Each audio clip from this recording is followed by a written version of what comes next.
Friends, welcome to PDW.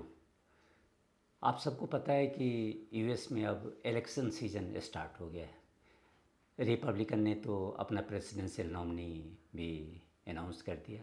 President जो ex president Donald Trump, वो उनके प्रेसिडेंशियल नॉमिनी है इस बार के लिए।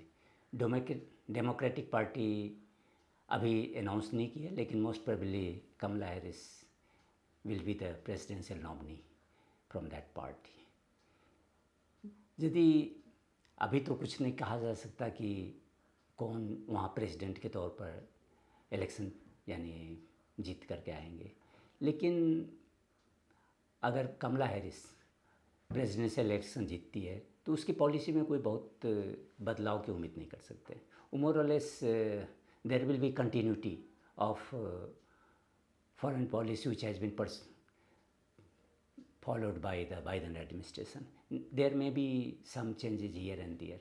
लेकिन यदि डोनाल्ड ट्रंप इस प्रेसिडेंशियल इलेक्शन को जीतते हैं तब आप उम्मीद कर सकते हैं कि इस बार there may be drastic changes in foreign policy. अगर आप देखें तो पहली बार फर्स्ट टर्म में तो डोनाल्ड ट्रंप जब प्रेसिडेंट बने तो उस समय वो एक्सपीरियंस उनको पास था नहीं, और इसीलिए बहुत हद तक जो कह लें कि डीप स्टेट या एस्टेब्लिशमेंट उनके ऊपर हावी होता था। बहुत चीज़ वो चाहते थे लेकिन फिर भी नहीं कर पाए।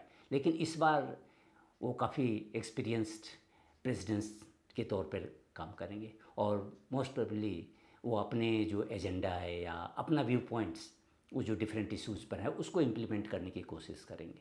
तो इसलिए हम ये विचार करें कि अगर डोनाल्ड ट्रंप प्रेसिडेंशियल इलेक्शन जीतता है तो उनके जो सेकंड टर्म में इंडिया को क्या क्या फेस करना पड़ेगा, या इंडियन जो इंटरेस्ट है वो कहाँ तक अफेक्टेड होगा। तो अगर हम देखें तो कि इस इंडिया यूएस रिलेशन में सबसे बड़ा जो इशू है वो इमिग्रेशन का है। बहुत सारे जो इंडियंस हैं वो यूएस या तो एजुकेशन के लिए या जॉब के लिए जाते हैं।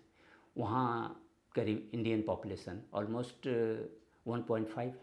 सारे जो ग्लोबल मल्टीनेशनल कंपनीज़ हैं उसके सीईओ, चाहे वो गूगल हो या माइक्रोसॉफ्ट हो, एडोब हो, सारे इंडियन ओरिजिन के ही लोग हैं।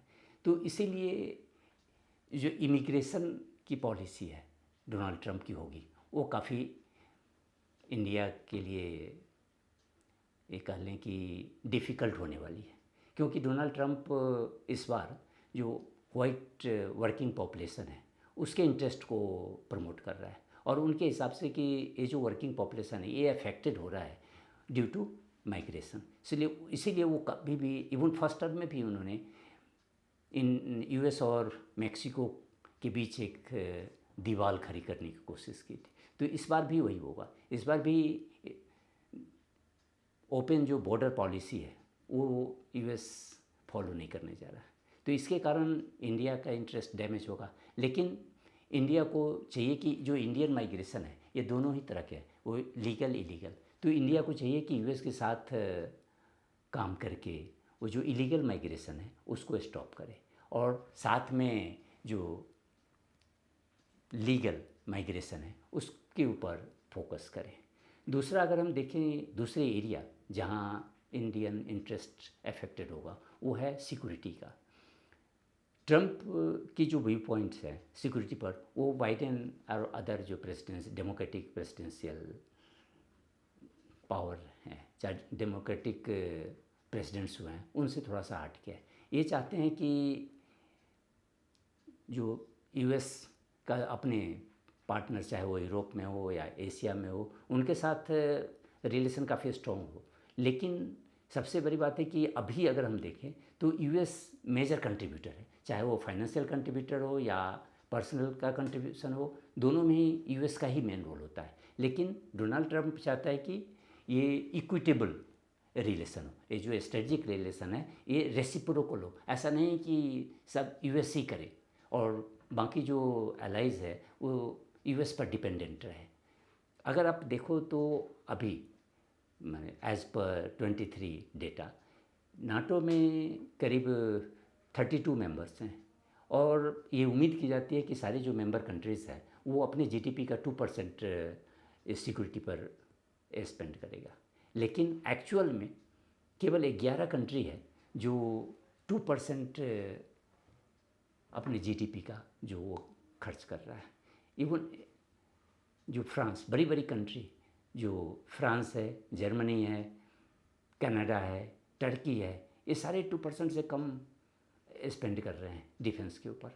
तो इसीलिए डोनाल्ड ट्रंप इस पर अगेन काफ़ी हावी होगा। वो चाहते हैं कि भाई यूरोपियन जो कंट्रीज़ है वो ग्रेटर रोल पे करे, वो ज़्यादा कंट्रीब्यूट करे, ताकि जो यूरोपियन सिक्योरिटी है उसमें यूरोपियन कंट्रीज़ का मेजर रोल हो, और उससे ये होगा कि यूएस फ्री होगा, यूएस का जो बर्डन है यूरोप में वो घटेगा। और अभी के हिसाब से अगर हम डोनाल्ड ट्रंप के लिए और या उसके जो रनिंग मेट है वाइस प्रेसिडेंशियल कैंडिडेट जेडी वांस, दोनों ही के विचार चाइना पर ऑलमोस्ट सेम है। दोनों चाइना को एक अपना प्राइमरी स्ट्रेटजिक राइवल समझते हैं, और इसलिए उनका विचार है कि भाई यूएस को अपना स्टेक और अपने रिसोर्सेज जो हैं वो यूरोप से विड्रॉ करना चाहिए, और उस सारा फोकस एशिया पैसिफिक कर लें या इंडो पैसिफिक में हो, ताकि नेक्स्ट जेडी वांस के हिसाब से तो भाई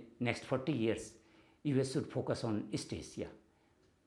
तो इससे इंडिया को क्या होगा, अगर जैसे ही अगर चाइना जो मेन स्ट्रेटजिक राइवल और या सिस्टमिक राइवल है यूएस का, उस पर यूएस के फोकस आता है, और यूएस अपनी सारी एनर्जी यदि इंडो पैसिफिक पे कंसंट्रेट करती है तो इंडिया के लिए ये काफ़ी फ़ायदेमंद होगा, क्योंकि इंडिया और यूएस दोनों के लिए तो स्ट्रेटजिक कन्वर्सेंस है दोनों ही का, दोनों के लिए चाइना मेन थ्रेट है। दूसरी बात है कि ट्रंप की ये पॉलिसी है, और ट्रंप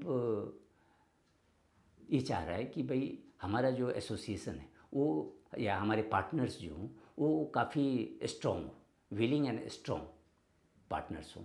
तो उसमें उस थिंकिंग के साथ इंडिया का मैच हो रहा है। इंडिया भी अपने जो कम्प्रिहेंसिव नेशनल पावर है उसको बढ़ाने की कोशिश कर रहा है ग्रेजुअली, इसीलिए इंडिया का फोकस जो है वो मॉडर्नाइजेशन ऑफ आर्म फोर्सेस के ऊपर है। इवन ये कह लें कि इंडिया अपना स्ट्रॉन्ग मिलिट्री इंडस्ट्रियल बेस भी बनाने की तरफ बहुत सारे इनिशिएटिव्स ले रहे हैं। तो ये यूएस के लिए काफ़ी फ़ायदेमंद होगा, और इससे ये होगा कि इंडिया यूएस के बीच जो ये डिफेंस कॉपरेशन है वो कंटिन्यू रहेगा। साथ ही यूएस अधिक से अधिक टेक्नोलॉजी ट्रांसफ़र करेगा ताकि इंडिया इंडिपेंडेंट हो सके, और इंडिया एक मेजर पावर के तौर पर इस रीजन में, इंडो पैसिफिक रीजन में उभर के आए। तो सिक्योरिटी में तो more or less I think Trump administration will be beneficial for Indian interest. अब तीसरी बात, अगर तीसरा हम एरिया देखें जहाँ इंडियन इंटरेस्ट काफ़ी डैमेज होगा, वो है ट्रेड। ट्रेड में अगर देखें तो ट्रंप इवन फर्स्ट एडमिनिस्ट्रेशन जब था ट्रंप का, तो उस समय भी वो ग्लोबलाइजेशन के काफ़ी अगेंस्ट है। ग्लोबलाइजेशन में होता है कि माने it is a system in which there is a free flow of capital, exchange, technology, और इसी के कारण हुआ था कि भाई सारे जो यूएस की कंपनीज थी, मल्टीनेशनल कंपनीज, उन्होंने अपना प्रोडक्शन यूएस से शिफ्ट करके जो चाइना और अदर ईस्ट एशियन कंट्रीज़ में शिफ्ट कर दिया, ताकि कॉस्ट ऑफ प्रोडक्शन कम हो और सारी जगहों पर ज़्यादा कम्पिटिटिव हो सके। लेकिन इससे एक नेगेटिव इसका इम्पैक्ट डायमेंशन ये है कि जॉब क्राइसिस अमेरिका में हो गई, और यूएस इसलिए ट्रंप इसीलिए चाह रहा है कि भाई ये जो अमेरिकन कंपनीज़ है वहाँ अपना मैन्युफैक्चरिंग स्टार्ट करे, यानी वो अमेरिका को फिर से मैन्युफैक्चरिंग सुपर पावर के तौर पर देखना चाह रहा है। दूसरी बात है कि ट्रेड में वो ये चाह रहा है कि सारे जो अभी जो यूएस है वो बेसिकली एक कंज्यूमिंग कंट्री हो गया। सारे जो वर्ल्ड के देश हैं, चाहे वो चाइना हो या ईस्ट एशियन कंट्रीज़ हो, ये सारे इंपोर्ट करते हैं। तो ये इसका ट्रंप एडमिनिस्ट्रेशन का फोकस है कि भाई हमें टैरिफ बढ़ाना चाहिए, और कम से कम चाइना के ऊपर तो मिनिमम 60% टैरिफ इम्पोज करना चाहिए, और अदर कंट्रीज़ के ऊपर भी 10%। ये ऐसा नहीं हो कि किसी भी कंट्री को फ्री एंट्री चाहे यहाँ मिले। तो इसका असर अगर आप देखें तो ट्रंप के फर्स्ट एडमिनिस्ट्रेशन में भी इंडिया सफ़र किया है, क्योंकि ट्रंप फिर हमेशा ये कहा जाता है कि भाई इंडिया जो है वो टैरिफ सुपर पावर है। ये वो अपने जो उसके हार्ले डेविडसन जो बाइक है उसके ऊपर इंडिया ने 100% टैरिफ रखा है और इसका वो हमेशा कोट करते थे। इसीलिए ट्रंप एडमिनिस्ट्रेशन एक जो जीएसपी होता है, जनरलाइज सिस्टम ऑफ प्रेफरेंसेस, उसको ख़त्म कर दिया। इसके तहत होता था कि इन ऑलमोस्ट फ्री टैरिफ नहीं लगती थी इंडियन इंपोर्ट्स पर। उसके बाद एल्युमिनियम और स्टील, इस पे भी इन्होंने टैरिफ इम्पोज, एल्युमिनियम पर तो 10% एंड स्टील पे 25% हुआ। तो ये प्रॉब्लम, टैरिफ का प्रॉब्लम इंडिया को अगर ट्रंप एडमिनिस्ट्रेशन फिर से आती है तो ये प्रॉब्लम अभी भी फेस करना पड़ेगा। लेकिन चूँकि इंडिया को पहले भी इसका एक्सपीरियंस है तो they can handle it in a better way. अगर पहले भी हम देखें तो इन तमाम जो रिस्ट्रिक्टिव मेजर्स के बावजूद भी इंडियन ट्रेड में काफ़ी ग्रोथ हुआ था। तो इंडियन गवर्नमेंट अगर सेम स्ट्रेटजी को फॉलो करे तो that will be beneficial for I think India. अगर ये फोर्थ एरिया हम देखें कि जहाँ इंडियन इंटरेस्ट में फ़र्क पड़ेगा और ये कहें कि मोदी एडमिनिस्ट्रेशन, मोदी गवर्नमेंट को तो ये पॉजिटिवली इम्पैक्ट करेगा, वो है डेमोक्रेटिक इंटरवेंशन। डेमोक्रेटिक पार्टीज़ जब भी पावर में होती है तो उसका फोकस ये डेमोक्रेटिक वैल्यूज जैसे फ्रीडम ऑफ एक्सप्रेशन है या फ्रीडम ऑफ मूवमेंट है, freedom of religion, human rights, इन चीज़ों पर काफ़ी ज़्यादा होता है और ये अननेसेसरी इरिटेंट्स आ जाते हैं। अभी भी देखें तो जो इंडियन गवर्नमेंट और उसके बीच एक पन्नू का मामला ऑलरेडी है, उसके बाद हमेशा कोई ना कोई स्टेटमेंट उधर से स्टेट डिपार्टमेंट का आ जाता है, वो ह्यूमन राइट्स पर हो या फ्रीडम ऑफ रिलीजन पर हो, इन चीज़ों पर। यदि ट्रंप पावर में आता है, अगर वो ट्रंप प्रेसिडेंट बनता है तो इन प्रॉब्लम को झेलने की ज़रूरत नहीं, क्योंकि 2020 में जब वो आए इंडिया तो उस समय भी नॉर्थ ईस्ट दिल्ली में कॉमनल राइट्स हुआ था, लेकिन वो इस पर कोई ध्यान ही नहीं दिया और इवन ह्यूमन राइट्स और अदर इश्यूज़ पर दे डोंट केयर। तो एटलीस्ट इस फ्रंट पे ये कह लें कि मोदी गवर्नमेंट को काफ़ी राहत की सांस मिलेगी। और अगर हम ग्लोबल प्रोफाइल की तरफ से देखें कि तो उस इंडिया कहाँ तक अपने जो ग्लोबल वेट है उसको बढ़ा सकती है, तो उसमें हमको लगता है कि ट्रंप एडमिनिस्ट्रेशन काफ़ी फ़ायदेमंद होगी, क्योंकि ट्रंप एडमिनिस्ट्रेशन ये चाहती है कि ये जो ग्लोबल ऑर्डर है उसका रिकास्ट हो और इस रिकास्ट में सर्टनली उस समय तक तो इंडिया काफ़ी इकोनॉमिकली अभी भी 4th लार्जेस्ट इकोनॉमी है, तो may be by that time it will be 3rd largest economy और उस समय इंडिया काफ़ी बेटर पोजीशन में होगा कि with the help of US ये अपने ग्लोबल प्रोफाइल को काफ़ी बढ़ा सके। तो इसीलिए हम अगर देखें तो ट्रंप एडमिनिस्ट्रेशन अगर आती है तो इंडिया के लिए बड़ा ही मिक्स्ड रिजल्ट होगा। इसे कुछ एस्पेक्ट्स में जैसे कि आप देख लें डेमोक्रेसी एंड इंटरवेंशन उस इशू पर, या ग्लोबल जो ग्लोबल ऑर्डर के रिकास्टिंग में अपने ग्लोबल प्रोफाइल को बढ़ाने में काफ़ी हेल्पफुल मिलेगा। इवन डिफेंस एंड सिक्योरिटी में भी इंडिया के लिए ये काफ़ी विन विन सिचुएशन होगा। केवल अगर मामला फंसेगा तो वो है इमिग्रेशन और ट्रेड।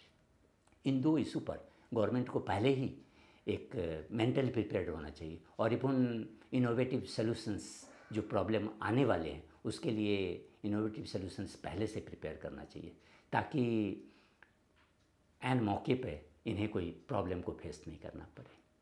Thank you.